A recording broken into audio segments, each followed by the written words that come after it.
अस्सलामुअलैकुम and welcome to my channel. आज जो हम टॉपिक पढ़ेंगे वो है एंजाइम इमोबिलाइजेशन। एंजाइम इमोबिलाइजेशन की डेफिनेशन को पढ़ने से पहले हम ये देखते हैं कि हम एंजाइम की इमोबिलाइजेशन करते क्यों हैं। एंजाइम डिफरेंट इंडस्ट्रीज में यूज़ होता है for the manufacturing of different products such as it is used in food industry, agrochemical and drugs. Enzyme को मिक्स किया जाता है विद द सबस्ट्रेट और वो कन्वर्ट कर देता है उस सबस्ट्रेट को इन द प्रोडक्ट। फाइनली जब हमें प्रोडक्ट मिल जाता है the product is then extracted और remaining material is being discarded including enzymes. अगर एंजाइम की इमोबिलाइजेशन की गई हो सो सेम एंजाइम यूज हो सकता है for the future use. This process is cost effective. Enzyme immobilization में क्या होता है? Enzyme immobilization may be defined as the process of confining enzyme molecule to the solid support. हम enzyme molecules को bind कर देते हैं विद द सॉलिड सपोर्ट। एक इनर्ट सपोर्ट होती है जो एंजाइम के साथ रिएक्शन नहीं करती, बस एंजाइम को अपने साथ बाइंड कर लेती है और उसके बाद क्या करते हैं, over which the substrate is passed and converted to the product, और सबस्ट्रेट कन्वर्ट हो जाते हैं प्रोडक्ट में। और फाइनली क्या होता है कि हम एंजाइम को अगेन यूज़ कर सकते हैं फॉर द फ्यूचर यूज़। इसका प्रोसेस हम देखें किस तरह होता है। एंजाइम है एक सॉलिड सपोर्ट के साथ बाइंड हुआ है, सबस्ट्रेट आके एंजाइम के साथ बाइंड होगा, वो एंजाइम सबस्ट्रेट कॉम्प्लेक्स बनाएगा, रिएक्शन होगा इनके दरमियान और सबस्ट्रेट कन्वर्ट हो जाएगा इन द प्रोडक्ट और फाइनली एंजाइम अगेन यूज़ होगा for the future use. The enzymes remain retained. Why immobilize enzyme? हम एंजाइम को इमोबिलाइज क्यों करते हैं? Protection from degradation and deactivation. Enzyme को प्रोटेक्शन प्रोवाइड करने के लिए, रीयूज ऑफ एंजाइम्स के एंजाइम फ्यूचर रिएक्शन के लिए, फर्दर रिएक्शन के लिए रीयूज हो, इनहेंस स्टेबिलिटी को इनहेंस करने के लिए, easy separation of enzyme from the product. अगर एंजाइम इमोबिलाइज होगा तो वो प्रोडक्ट के साथ मिक्स नहीं होगा और इजीली प्रोडक्ट सेपरेट हो जाएगा। Product is not contaminated with the enzyme.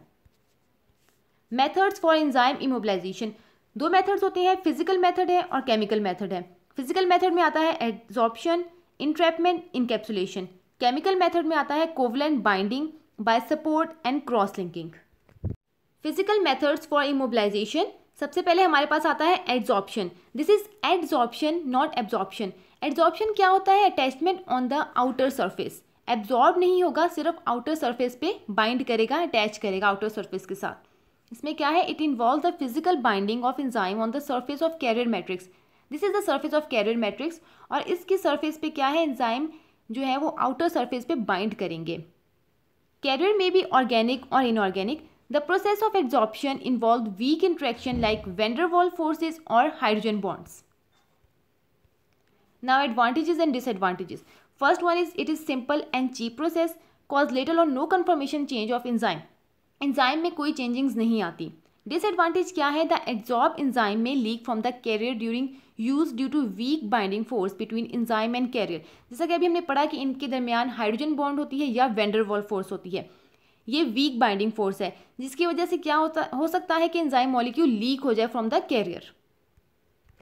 Second one is entrapment. Entrapment में क्या होता है? एंजाइम मॉलिक्यूल सपोर्ट सरफेस के साथ अटैच नहीं किए जाते, बाइंड नहीं किए जाते, they are simply trapped inside the polymer matrix. इसमें क्या होता है? इन इंट्रैपमेंट द एंजाइम्स और cells are not directly attached to the support surface but simply trapped inside the polymer matrix.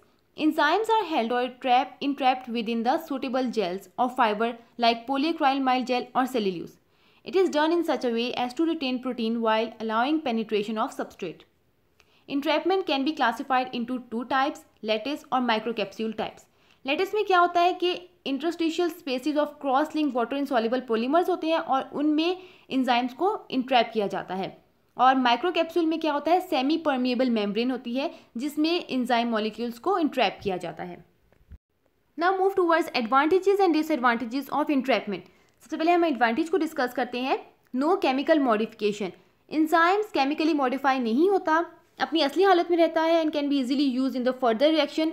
Future में जो भी रिएक्शन होगा enzyme can be easily use. Second है हमारे पास रिलेटिवली स्टेबल फॉर्म्स। थर्ड है easy handling and reuses. Disadvantage की बात करें तो enzyme may leak from the pores. Now chemical methods में हमारे पास आता है कोवलेंट बाइंडिंग। कोवलेंट बॉन्ड्स क्या होते हैं? Basically it is the sharing of electron pairs between the atom. Enzyme अपने वाटर इनसॉल्युबल कैरियर्स के साथ बाइंड होता है with the help of covalent bond. Based on binding of enzymes and water insoluble carriers by covalent bonds, और कौन कौन से functional groups use होते हैं in this binding? Amino group, carboxyl group, phenolic group, thiol group and many more. उसके बाद हमारे पास आता है cross linking. Cross linking is the modified form of covalent binding. इसमें क्या होता है, एक एंजाइम दूसरे एंजाइम के साथ बाइंड होता है और एक 3 डायमेंशनल स्ट्रक्चर बनाता है। Cross linking involve intermolecular cross linking of enzyme molecules in the presence और एब्सेंस ऑफ सॉलिड सपोर्ट। या तो सॉलिड सपोर्ट प्रेजेंट होगा या तो वो एब्सेंट होगा, एक एंजाइम मॉलिक्यूल दूसरे एंजाइम मॉलिक्यूल के साथ क्रॉस लिंक होगा। The method produce a 3 dimensional cross linked enzyme aggregate insoluble in water by mean of multifunctional reagents that links covalently to the enzyme molecules. So this is the overall view of enzyme immobilization. सबसे पहले adsorption, covalent binding, encapsulation, entrapment and cross-linking. So this lecture was about immobilization of enzyme. If you like my video, please like and subscribe my channel. Thank you and Allah Hafiz.